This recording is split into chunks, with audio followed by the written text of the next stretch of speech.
A beautiful daughter like you deserves a beautiful and special birthday. I hope the celebration will be filled with laughter, glitz, and glamour. You mean more than you can ever imagine to me. And the holy thing more wonderful than you are is whom you will become. Happy birthday, dearest daughter. Oluwaseun Opeyemi Onafowokan, CEO Seun Honors Home. I wish you many, many happy returns of the day. May your good health and happiness remain with you. May this special day bring you all the happiness you deserve. I hope you receive all your heart desires and remind yourself of your exceptional characters. May God in His infinite mercy continue to bless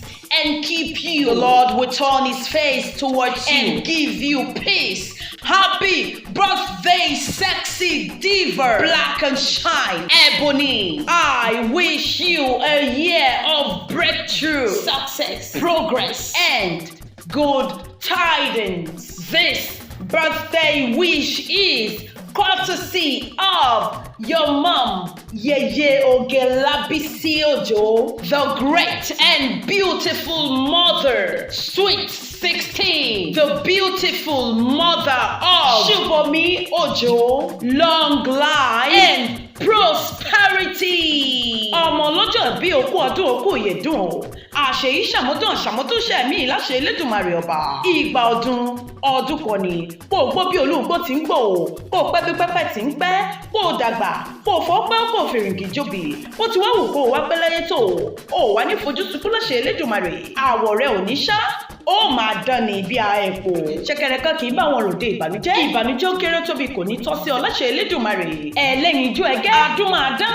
Arẹwà obìnrin rọ̀gbọ̀dọ̀ adúgbàdélẹ̀ mọ́tò síbì kan.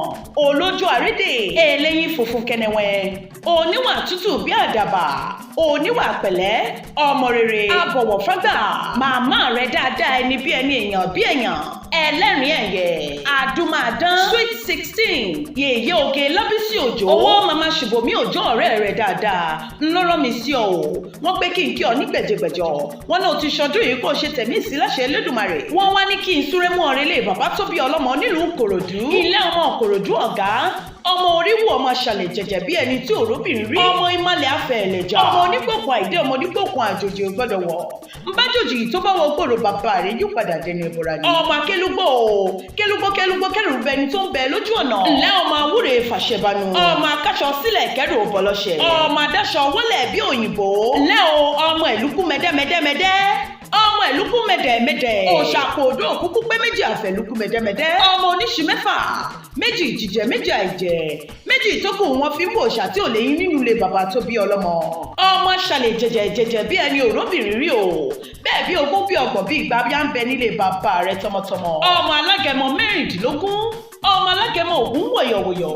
Ọmọ káfọ̀páwà káfọ̀ àjẹwà káwọ́ sọ̀pánù kásàjẹ̀nù káwọ́ mú gèdègèdè ọlọ́kọ̀ káfíwakọ̀ délù ṣẹ̀rì. Ọmọ iwájú ọlọ́kọ̀ tí ń sowó o. Ọmọ ẹ̀yìn ọlọ́kọ̀ tí ń so èjìgbàrà lẹ̀kẹ̀. Ọmọ ògèdègèdè ọlọ́kọ̀ tí ń tàn yẹ̀bẹ̀yẹ̀bẹ̀ lórí o. Àṣeyí ṣàmọ́tún ṣẹ̀mí láṣẹ Elédùmarè. Màmá rẹ̀ dáadáa adúmáadán obìnrin rọ̀gbọ̀dọ̀ adúgbàdélẹ̀ mọ́ kò síbì kan. Olójú àrédè Sweet 16 Yeyeoge Lábísí Òjó. Àwọn ló ní kí ọ ní gbẹ̀jẹ̀gbẹ̀jọ o. Owó mama Ṣùbọ́mí wọ́n ní kí n pé pẹ́pẹ́ lòún ṣe lárọ̀ o. Kó o dàgbà kó o dògbó wọ́n ní kóbì òbí kú kóbì ògbàrún fún ọ. Àṣeyí ṣàmọ́dún ṣẹ̀mí. Ọmọ Elédùmarè lèmi ń jẹ́. Èmi ọmọ ṣẹ̀rú olóònípẹ̀kun ọmọ àbùdán ṣòwò ọmọ àtàwìn. Happy birthday.